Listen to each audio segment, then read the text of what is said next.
Thank you all so much for tuning into our show. Welcome back to Chatty Catties. Hi, ladies. How are you? Hey. So I want to get right to it. So I know that we all know about the protesting during the national anthem. Mm-hmm.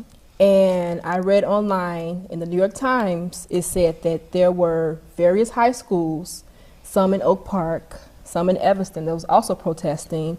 They had band members that were protesting as well. And then there was also a German soccer team in Berlin that was protesting. Mm-hmm. So it's not just the NFL. Right. This made me think of Rosa Parks back when she was protesting or making her statement, refusing to give up her seat on a bus, which made a very big impact. Mm-hmm. It takes a lot of bravery and courage and confidence to do something like that, because you are choosing to either stand, sit, or kneel. Mm-hmm. But what are your thoughts about that? Well, I also looked up a little bit of background, and I researched a couple of different websites and things like that, and the History Channel and a couple of other entities actually said that the national anthem started off as a poem by Francis Scott Key, and he wrote it actually 2 years after the War of 1812, when the British invaded Fort McHenry. So after that all occurred, we had a couple of slaves. People were still enslaved at that time. So there were a couple of slaves that actually went over to Britain's side because they wanted to fight for freedom as well.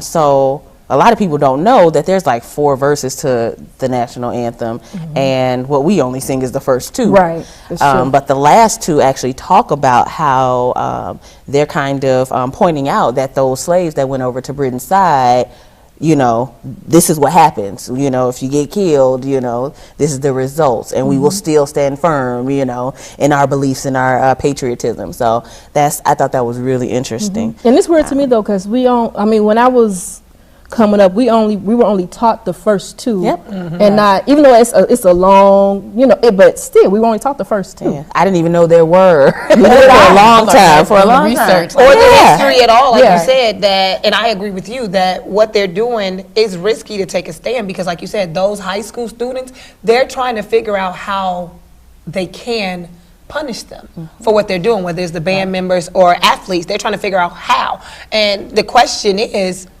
should you punish them? It's not how you should punish them. Should you? Because, like you said, a poet wrote a poem that turned into a song, and years later, after a few denials, 40 from what I found, that's not a few, right. that it became the national anthem, what we know it to be, the Star Spangled Banner. That wasn't even the name. Like, the man just was really on a ship and was writing a poem, and they caught wind of the poem, loved it, made it what it is today. So it's like the symbolism or the respect that we're giving to it, is it really do it? Like, it's a poem written by a poet, and that wasn't even his intended purpose. Right. Now, me being an artist, being a poet myself, I don't know if I feel disrespected if you take my work and use it as it's not intended to be used. I may be, honored for such a prestigious use of it, but basically we've tied it to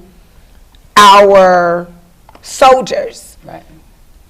And it was actually When did you do that? Yeah, it was called the defense of Fort McHenry. That's why he wrote it, because of the war and everything that was going on, to try to, assist with that patriotism.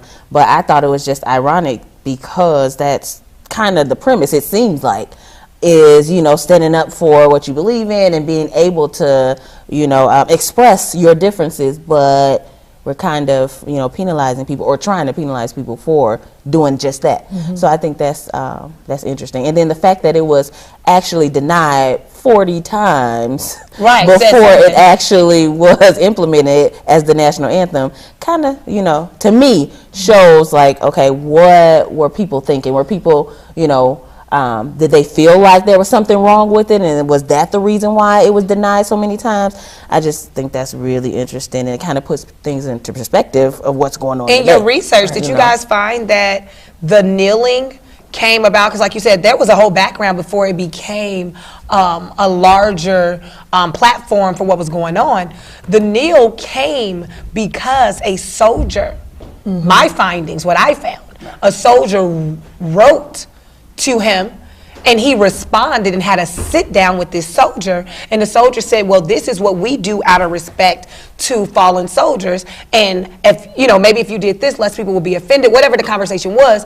And he honored these soldiers' wishes by taking a kneel, and that's why taking a kneel is even a thing now, is because a soldier asked. Well, the soldier made a comment to say, hey, we show respect to the flag. We show respect to our counterparts who have passed by kneeling. So you'll add the honor back to the soldiers who've lost their lives fighting for our country while taking a stand against basically the racism that is in America, because that's what he's taking. He's actually not even necessarily taking a stand against the lyrics, which, like you said, you find out those extra stanzas exist, but he's actually saying, hey, technically what this stands for isn't being honored, so why should I honor it? Yeah, and what's interesting, we just started standing. We weren't always standing for the national anthem.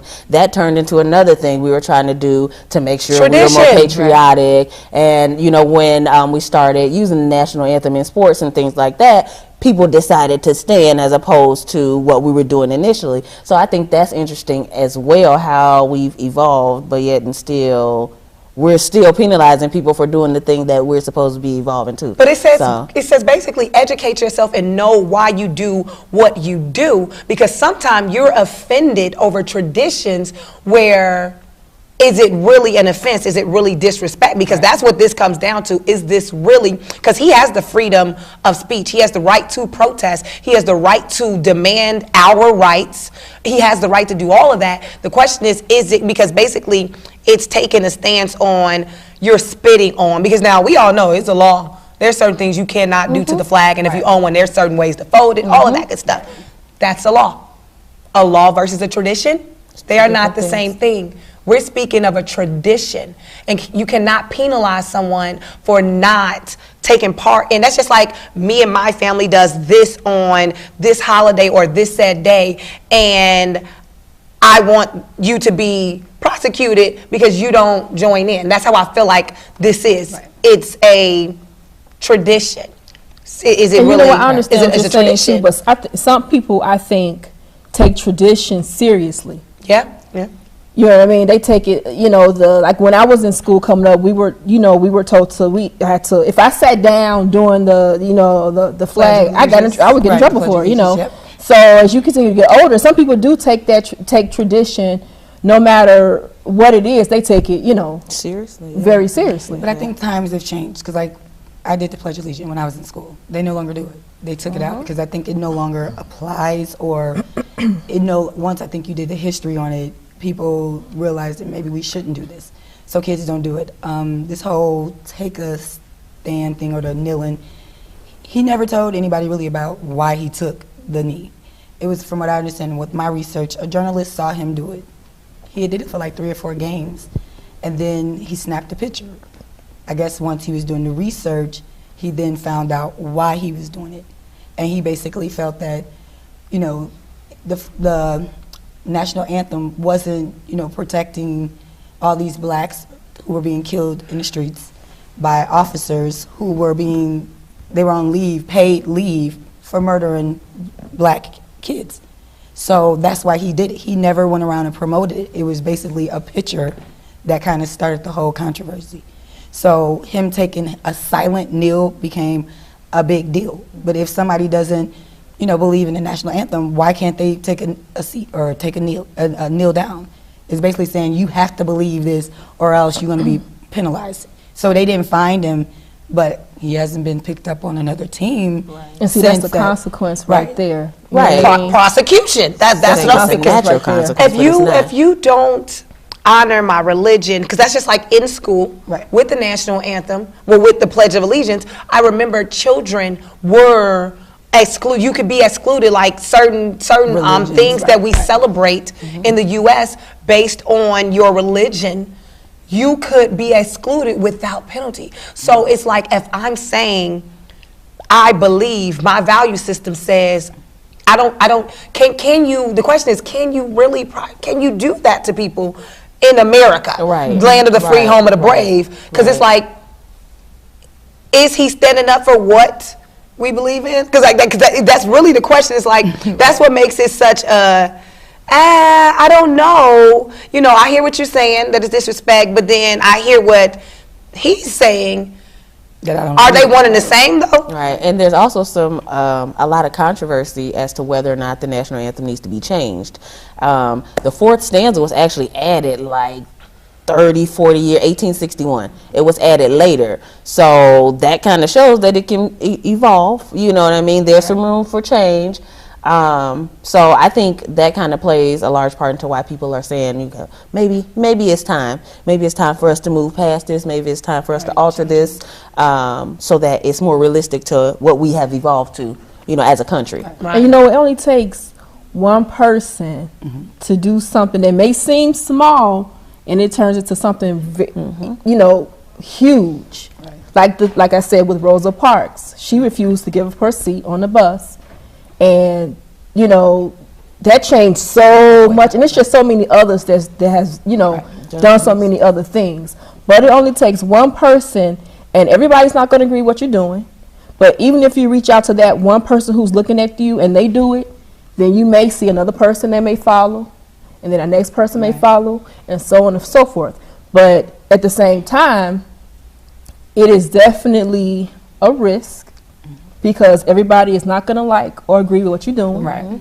So that's why I was saying that to me, it does take confidence and bravery. Because all he did was, you know, he decided to sit or kneel, you know, during the anthem. Right. But people made it into this really huge, big event because it was a tradition to stand for it. But can we just respect each other's I was opinions? just That's gonna say, my I think question that's what too. we've Can we evolved do to. that? Let you where- believe what you believe Right. and value what you value and be fine with that. And it's to each his own. You know, if you don't want to stand for that, in my opinion, I don't see the problem with it. Right. That is just my personal opinion. A part of the research is they said it's 32 owners who own the NFL, and none of them are African American.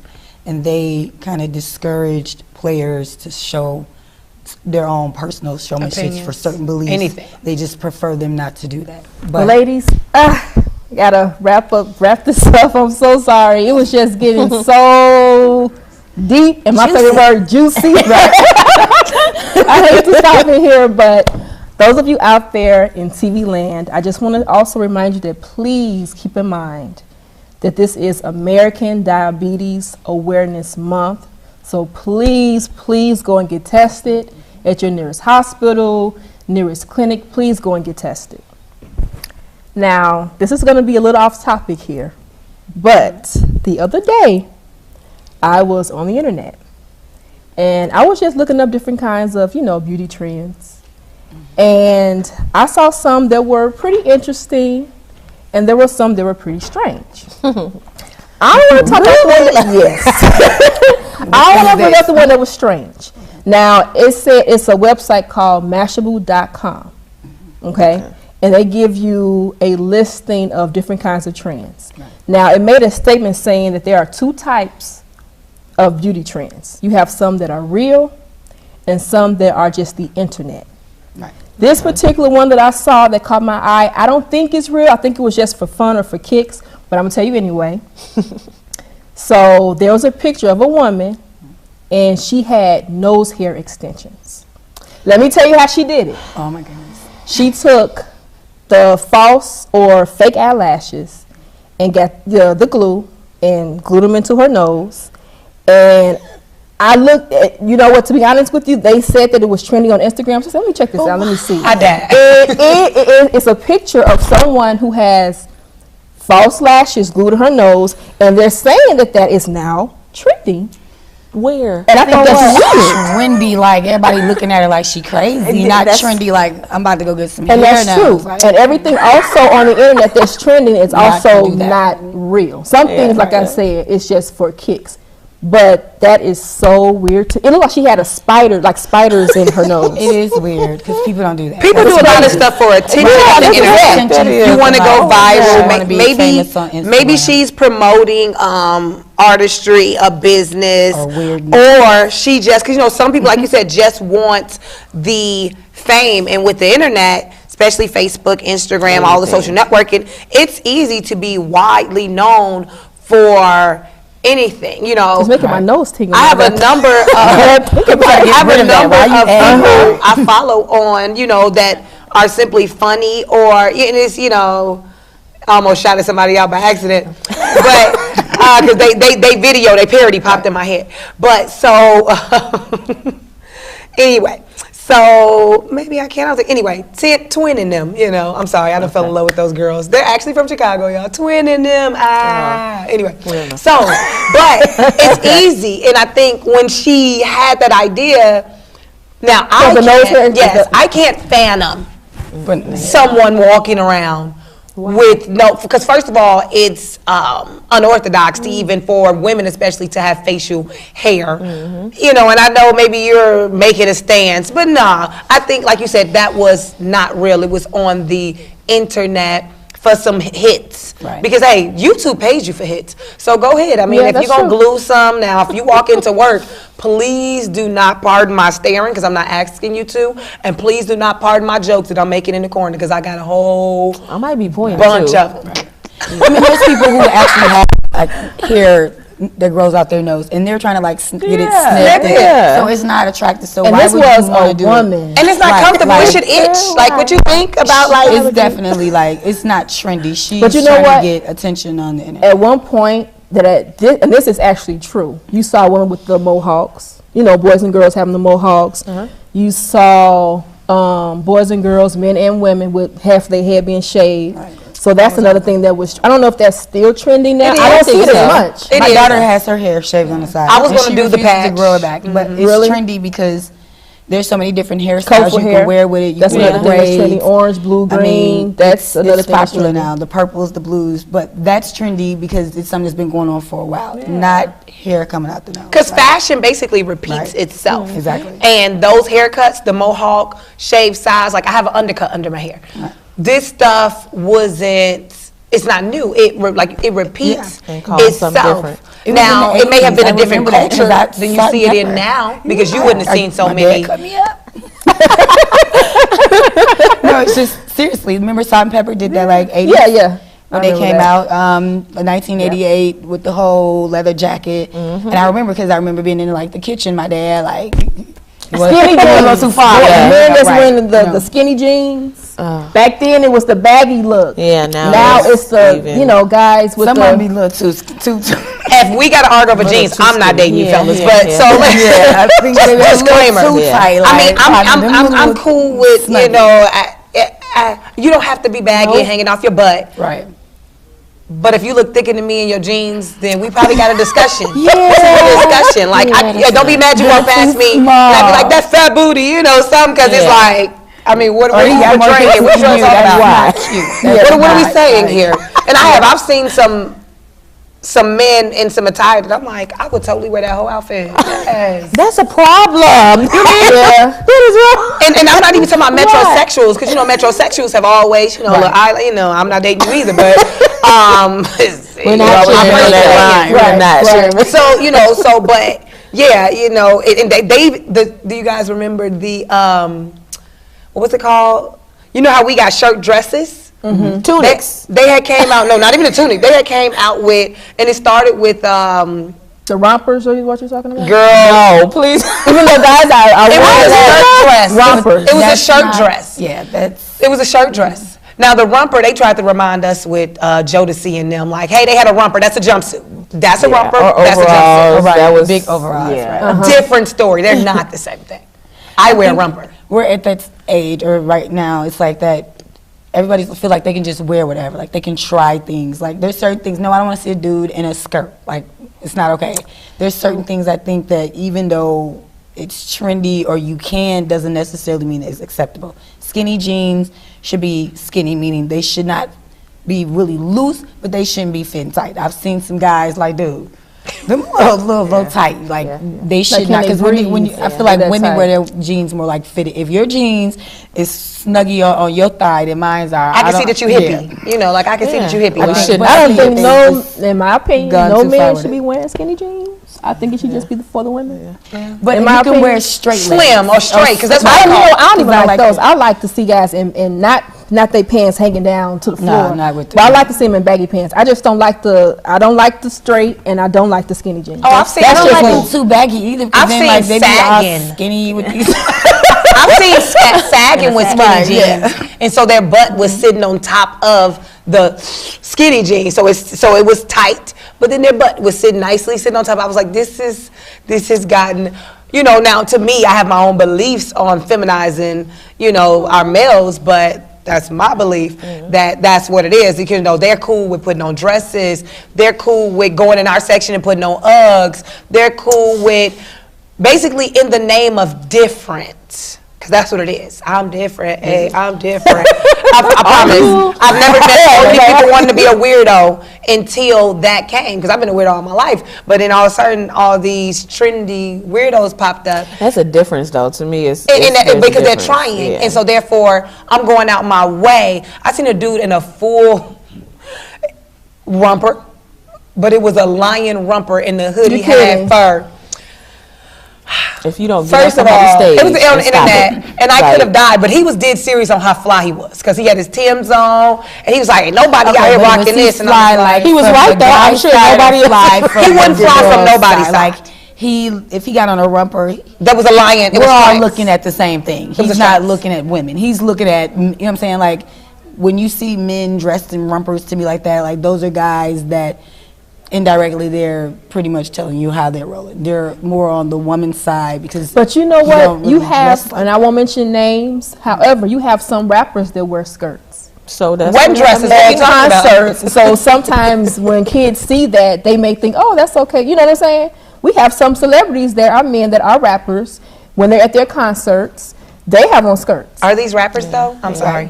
That was a pun. I was gonna say we have people. You got people on stage that are performers. There's performers. That's what they. And then you have and sometimes that's artists, performers. They kind of go hand in hand, but. A performer is somebody that will put on a full costume, a dress, and do all that just for the show. Like Lady Gaga, she does. We gotta stop here. We can go on forever, you guys. We can. Oh wow! Trend. Thank you guys. Thank you all so much for tuning in with us. We have a very special guest here with us today. This is Mr. Terrence Mathis, who is a trucker and a singer, y'all. He can multitask. How are you doing today? I'm good. How are you all? We are wonderful. Good. So my first question for you would be, how did you get started in being a trucker / writer / singer? How did you get started?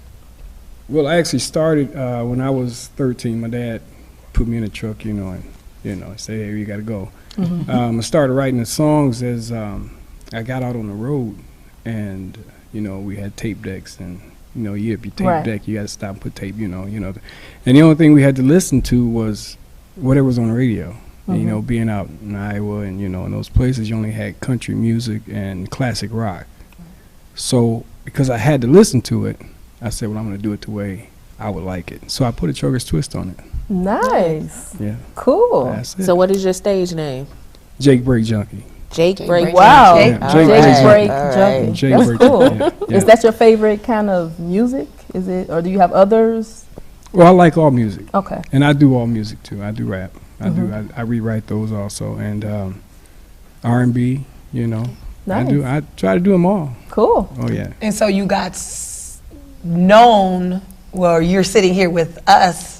Jake Break Junkie, right? You're going to tell us why they call you that. Right. Pretty sure everybody wants to know. You are here today because you went viral, right? If I understand that? Yes. Tell us about that experience. How did you feel you went from just, this is what I do to pass time driving, to like now you're getting interviewed and doing shows I hear, got a CD coming? Well, it started, I put a video out and this lady saw it and she called me and asked me to do a song for her radio show. So I did that. then I had songs, you know, that I was doing anyway. You know, being on the road, you hear things and you just add a song. I heard a song and I heard these guys complain about the E-Log. So I heard a song by Johnny Paycheck and it said, take this job and shove it. So I said, well, let's take this E-Log and shove it. It went viral. I didn't know what that was. I didn't know what it meant. Right. I didn't know what was going on, you know. And I'm like, what are all these, you know? So I called my my manager. I said, what's going on here? She says, honey, you're hot, you know. Wow. And said it was going, you're going viral, you're going viral. So that's pretty much what happened. Were you excited? Like, how did you feel when? Well, I'm pretty much the same way. Yeah. You know, I'm still that same truck driver, you know. Humble. I'm not, you know, I'm not really getting into it just yet, but I'm pretty sure to come. But right now, I'm just still the same. You seem like you're humble, you know. But wait a minute, you had a manager. You manager of your artistry that you called and asked about the viral video? Yes. Did I get that right? Yes. So you had a manager. So it was a little more now that Jake Break than No, well, it was more because she was the one that seen you.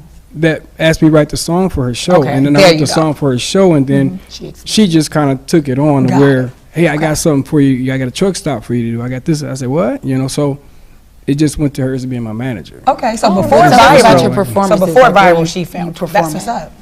So you take songs though, like you take songs and you rewrite them and tweak them more so they're tailored toward like trucking experiences and things like that? Yeah, so Okay. it relates to the truck drivers because I do a lot of driving around Chicago and being on the traffic, people get a lot of, you know, and I try to do something so my truck driving friends won't go postal or go, you know, postal and 18-wheel truck driving. We have road we rage, don't- you know. We don't want that. So, you know, as we sit in Chicago in the traffic, 290, 294, 94, we just sing a song, you know, and a classic song that they know, and then just put a trucker's twist to it so they relate to it. You know what I'm saying? So, and then they get into it, and you know, before we know, we're out of traffic, you know. Wow. That's awesome. Yeah, that's just what we do. So you tell get us people about through. where you perform these songs at, because you say you perform them. So Yeah, we do them on the CB radio microphone in the truck. Right. But we performed performed out at in Indiana Proviso,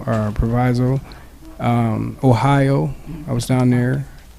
Dallas, we were down there, and just someplace, you know, I go into a karaoke bar or something, and somebody will see me and say, "Hey, you got to do this song. You got to do that song," and then that's all we do. That's Well, awesome. I want to really thank you, Oh, yeah. and all of us would love to thank you for just coming out to our show today. Can you sing something? You gotta give us a little snippet or something. A little taste of something, you know. Like right now. yeah, Let's show everybody what we gave you that mic to Okay. sing. right. Well, how about the Grapevine song?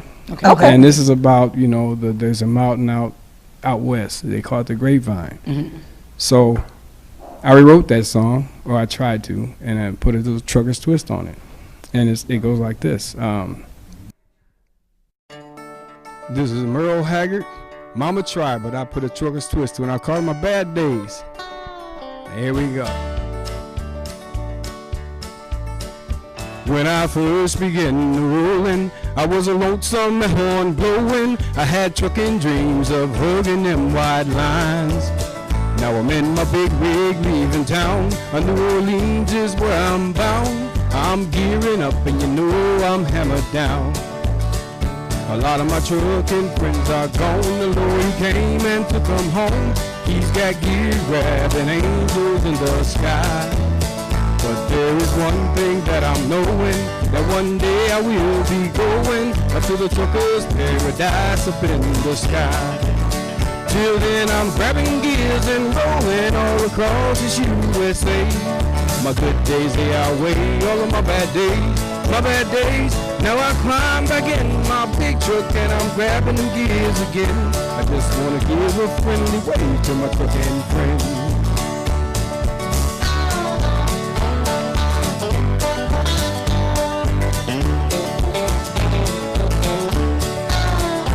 Grabbing gears for many years, I shed some tears and overcame my fears.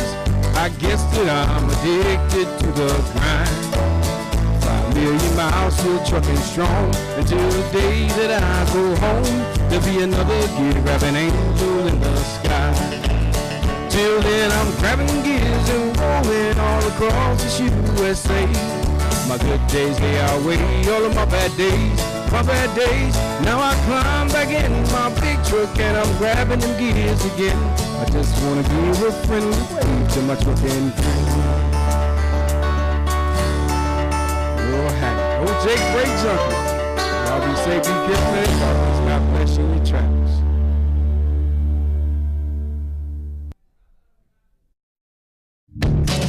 Oh, Jerry. You took my big truck and I got the sack. That's how this goes. Well, I guess it was back in '93. I realized grabbing gears was a thing for me. So I said to myself, why don't we just go buy a truck? Well, Miss Judy, that's what I did. I ordered over the phone, but I sure as hell wouldn't if I'd have known that getting that loan was gonna screw up half of my life. Well, the first 2 years wasn't all that bad. I had money in my pocket, bank full of cash. I kept the pedal to the metal cause that large car was fast. Now it wasn't too long for the economy died, and I admit I wasn't too surprised the day the repo girl was outside hooking up to my truck. Well, I tried to get in, but she changed the locks. Then I found this little tape to my side box and said, goodbye, Jake Break. The bill collector will be in touch. So I said to myself right then and there, this old repo girl, she just ain't fair. But brother, that repo girl didn't care. Well, she took my big truck and I caught the cab. But they said they gonna take it back to California. My large car, my better hat. Well, it may sound sort of funny, but what's funny is I can laugh. And I caught the cab. Wait a minute, listen, y'all ain't heard nothing yet, cause you took my flat screen TV set, my 10-inch stacks, my LEDs, and both my dogs. See?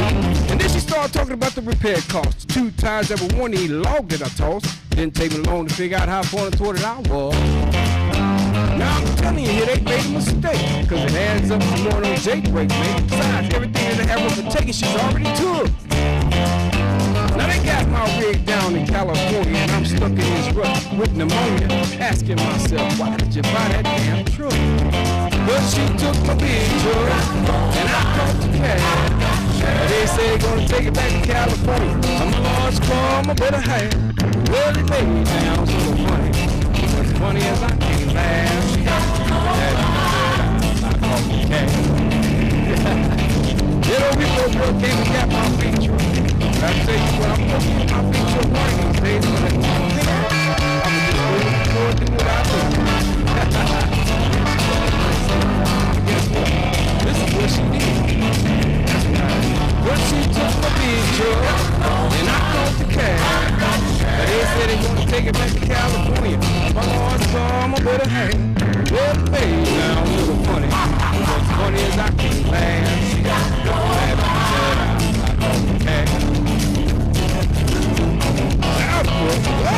Going to jail? Jail time? Oh, no. You got the wrong one there, sir.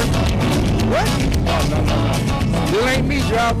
But I'm going to jail because I can't get my big truck. Y'all be safe, be careful, and as always, God bless you in your travels. Old Jake Bray Junkie and that old Shot-Town trucking family. And we just got down. Peace. Made a lot of women, but I leave them behind. I wanna go back to the place I love. Magnolia smells sweet, white cotton grows. Take me on down, back to the country. Take me on home to Greenville, Mississippi. Old Farmer John, he lived right down the road. He works in the field, carrying a heavy load. Said I don't worry about a thing. Sweat running down his face, I ain't feeling no pain. Carry me on down, back to the country. Take me on home to Greenville, Mississippi.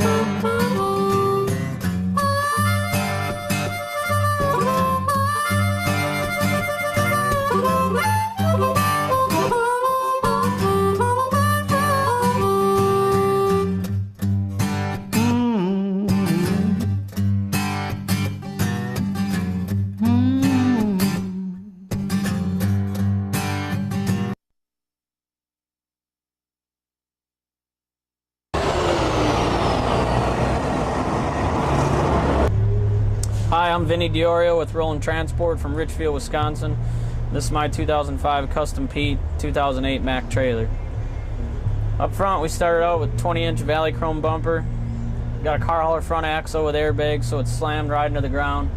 Old 359 headlights to give it some style with the old school look. Custom-made visor, custom-made mirror brackets. It's got a 550 cat with an 18-speed. Got 312 wheelbase, and it was all painted by a shop up in town, Pewaukee, Wisconsin. Good friends of mine, TA Truck Painting.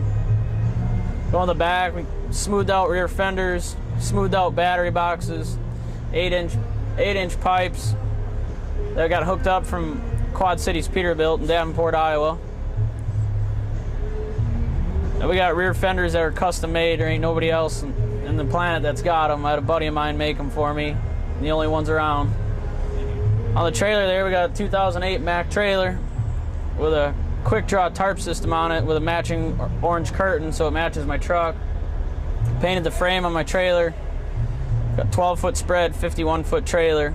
And it's all painted underneath and smoothed off with lights underneath so you can't see any of the cross members. In the back, we custom made the DOT bumper right at Mack Manufacturing, Mack Trailer in Salem, Ohio. It's got rides at 4 inches at ride height. Put in 2 sticks, make it look like that old school look. A custom steering wheel that's supposed to be on a hot rod Chevy car that we made a hub for so it'd fit on the truck. Reupholstered the interior so it's all orange and gray on the inside.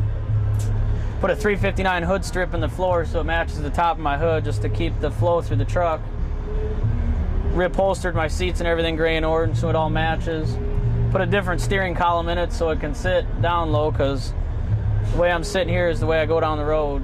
Don't ever air up the seat. This is where it's at, low riding. That's about it.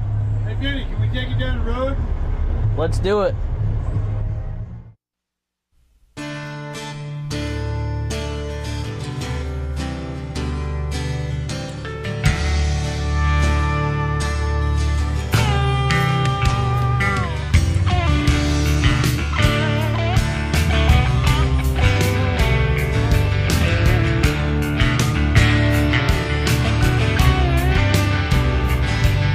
The sun was beating down and the wheels were spinning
the first side over there.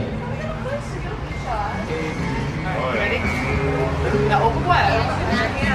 You're gonna get them in trouble now. Good? If you can hear me. Oh, over the shoulder. Come get something to eat. I'm Gene McKinney with McKinney Record Service, West Blockton, Alabama. Hi, I'm Doodle Blizzard out of Pikeville, North Carolina. I have a 1990 379 Peterbilt. It's got a 4 1/4 with a 13 speed. We haul chickens and turkeys out of the Carolinas to Florida and then turn around and haul produce back out of Florida up to Philadelphia, up the East Coast. It's just pretty much a standard retro old school built truck. We have old 359 paint scheme, suicide doors, all clear American Super lights, custom ground effect lighting, shade the horns, 11 roof light. Nothing real exotic, just a pretty much straight out work truck. Got a few custom interior parts, very few. It's pretty much just a straight work truck.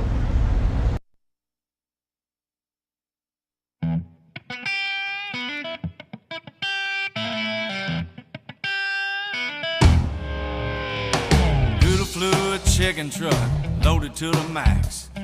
Feathers flying down the road and smoke is on his back. It ain't easy being sleazy, rolling with the wind, roll on. Doodle keep on rolling till Doodle can't roll no more. Doodle threw the switch, he was lighting up the night. His rig looked like a Christmas tree with all them chicken lights. It ain't easy being sleazy, rolling with the wind, roll on. Keep on rolling till Doodle can't roll no more. Roll on, roll on, roll on, roll on, roll on, roll on. Doodle keep a rolling till Doodle can't roll no more.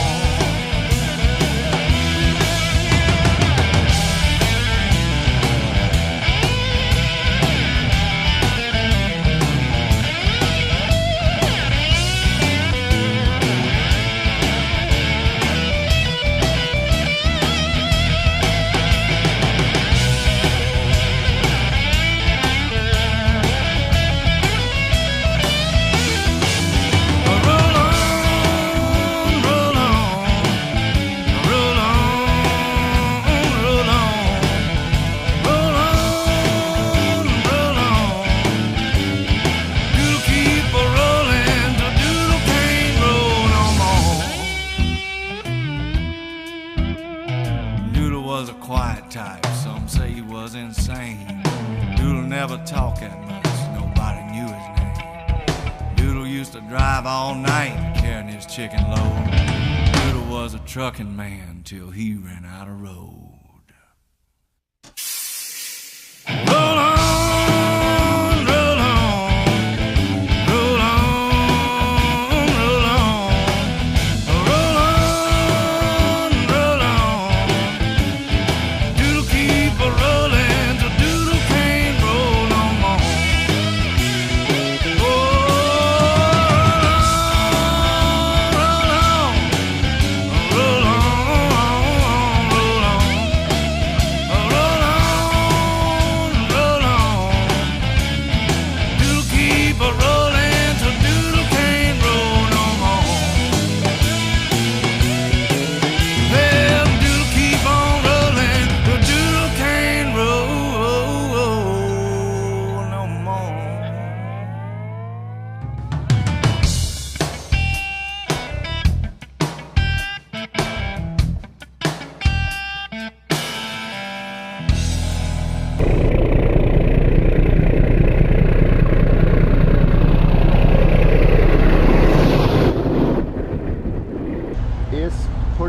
just a straight work truck.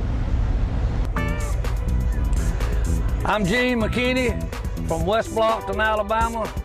Come down to the 2008 Pride and Polish Show at the 75 Chrome Shop. Brought my 200379 Pete down. Just want to tell you a few things about it.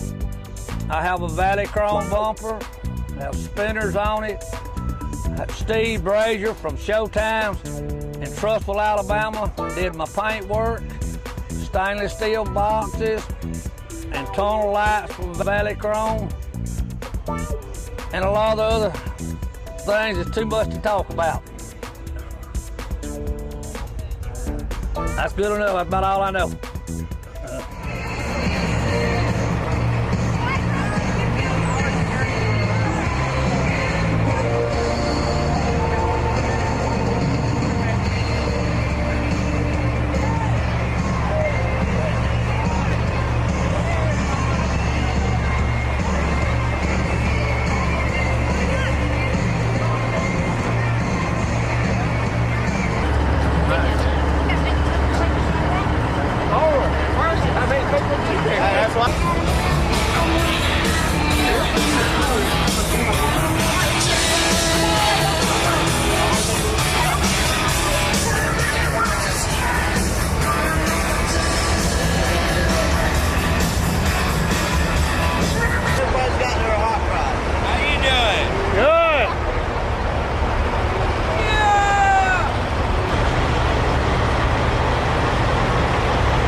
What do you think? Nice, real nice.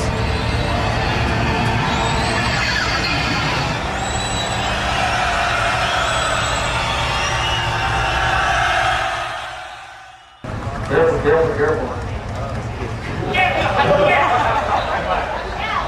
Hey, be careful with me. I hear there ain't no few truckers.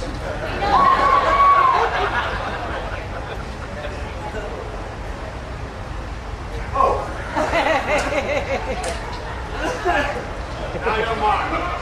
Whatever. Aren't they great? Give me a hand. Give me a hand. Give me a hand.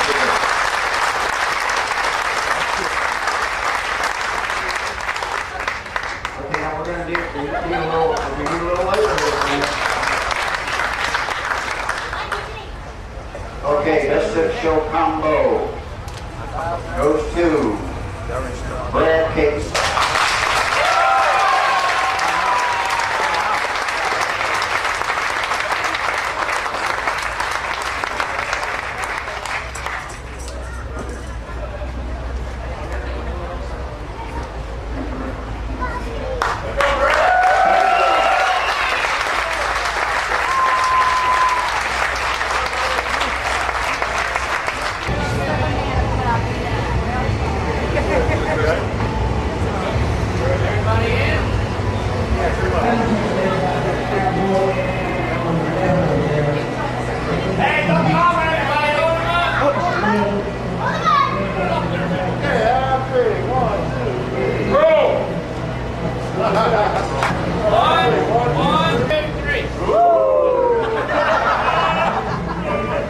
Very good, we're done.